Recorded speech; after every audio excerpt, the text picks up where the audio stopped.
एक बार की बात है, शाम के समय दो बौद्ध भिक्षु नगर से वापस अपने आश्रम की ओर लौट रहे थे।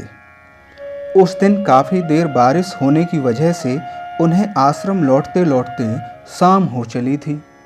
कुछ देर पहले ही बारिश थमी थी और हल्की फुल्की बूंदाबांदी अभी भी हो रही थी। बारिश अधिक होने के कारण मार्ग में कई स्थानों पर जगह जगह पानी भरा हुआ था। दोनों बौद्ध भिक्षु तेज कदमों से चलते हुए अंधेरा होने से पहले आश्रम पहुंचना चाह रहे थे। चलते चलते अचानक उन्होंने देखा कि एक खूबसूरत युवती मार्ग के किनारे पर खड़ी है, जो कि रास्ते के आर पार हो रही पानी की तेज धारा को पार करने की कोशिश कर रही है। बरसात के पानी के तेज बहाव के कारण मार्ग बीच से टूट चुका था और जमीन नीचे धंसने की वजह से वहां अधिक पानी भरा हुआ था, जिसे पार करना आसान नहीं था। युवती को खड़ा देखकर बौद्ध भिक्षु रुके।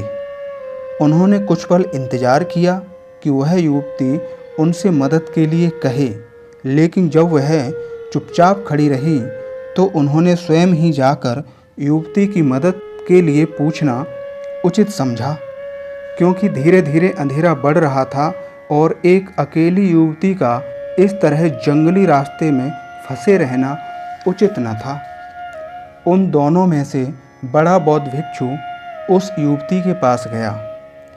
उसने युवती से वहां खड़े रहने का कारण पूछा और उसकी सहायता करने की बात कही। तब उस युवती ने बताया, मेरी माँ घर पर बीमार हैं और इस समय उनके पास कोई भी नहीं है। मैं कुछ औषधियाँ लेने के लिए आई थी। अब औषधियाँ लेकर जल्दी ही उनके पास पहुँचना चाहती हूँ, परंतु मार्ग अवरोध होने के कारण मैं यहाँ पर फंसी हुई हूँ। युवती की यह बात सुनकर उस बड़े बौद्ध भिक्षु ने उसे गोद में उठाया और सावधानी पूर्वक उसे दूसरी ओर पहुँचा दिया, जिस तरफ वह जाना चाहती थी। वह युवती उनको धन्यवाद करके वहाँ से चली गई। इधर दोनों भिक्षु भी अपने आश्रम में आ गए। अगले दिन सुबह के समय आश्रम के सभी भिक्षु प्रार्थना और ध्यान के लिए आश्रम के प्रांगण में आचार्य जी के सामने इकट्ठा हुए, जैसा कि प्रतिदिन हुआ करते थे। आश्रम में एक नियम था कि भिक्षु द्वारा पूरे दिन भर में किए गए कार्यों को अगले दिन सुबह आचार्य जी को बताना होता था, जिससे कि आचार्य अपने भिक्षुओं को सही और गलत का अंतर समझा सकें। उस दिन भी ऐसा ही हुआ। सभी ने एक पहर का ध्यान प्रार्थना का अभ्यास पूरा किया। उसके बाद दिन भर में सबके द्वारा किए गए एक दिन पहले के कार्यों की समीक्षा आचार्य जी के सामने शुरू हुई। जैसा कि रोज हुआ करती थी, उसी तरह से एक एक करके सभी भिक्षुओं ने पिछले दिन भर की खास घटनाओं का जिक्र आचार्य जी के सामने किया। उस छोटे भिक्षु को जो कल वाली बात अंदर ही अंदर खाए जा रही थी, सो उसने बारिश से भीगती युवती को उठाकर रास्ते के उस पार ले जाने की घटना आचार्य जी को कह सुनाई और कहा, भिक्षु होने के नाते हमें किसी औरत को छूना नहीं चाहिए था। यह सुनकर बड़ा भिक्षु चुप ही रहा। उसने इस बात पर कोई प्रतिक्रिया नहीं दी। तब आचार्य जी ने छोटे भिक्षु की ओर देखते हुए कहा, तुम्हारे साथी ने तो उस युवती को रास्ता पार कराकर तुरंत ही वहीं छोड़ दिया था, परंतु तुम तो अपने मन में, अपनी सोच में अभी भी उस युवती को उठाए फिर रहे हो।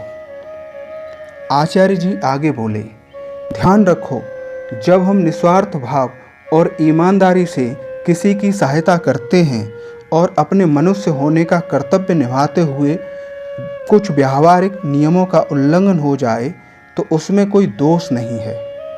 परंतु अगर हमारा मन स्वच्छ नहीं है और उसमें भी हम इंसानियत के कर्तव्य को भूलकर नियमों में बंधे हुए लाचार बने हुए किसी को परेशानी में देखकर भी मदद न कर सकें, तो उस जगह पर हम दोषी हैं। अगर इंसान होते हुए भी हमारे अंदर इंसानियत नहीं है तो हमारा सारा ज्ञान और तपस्या बेकार है। हमें मनुष्य कहलाने का कोई हक नहीं। इसलिए मनुष्य होने के नाते हमें समस्त जीव जंतुओं एवं प्राणियों की सहायता अवश्य करनी चाहिए। मेरे प्यारे साथियों, आपको कहानी कैसी लगी कमेंट करके अपने विचार अवश्य बताएं, हमें खुशी होगी। अगर आपको कहानी अच्छी लगी तो इसे अपने प्रियजनों के साथ शेयर अवश्य करें और हमारे ऑनलाइन परिवार के सम्मानित सदस्य बने रहने के लिए अपने इस चैनल को सब्सक्राइब कर लें। जय हिंद, धन्यवाद।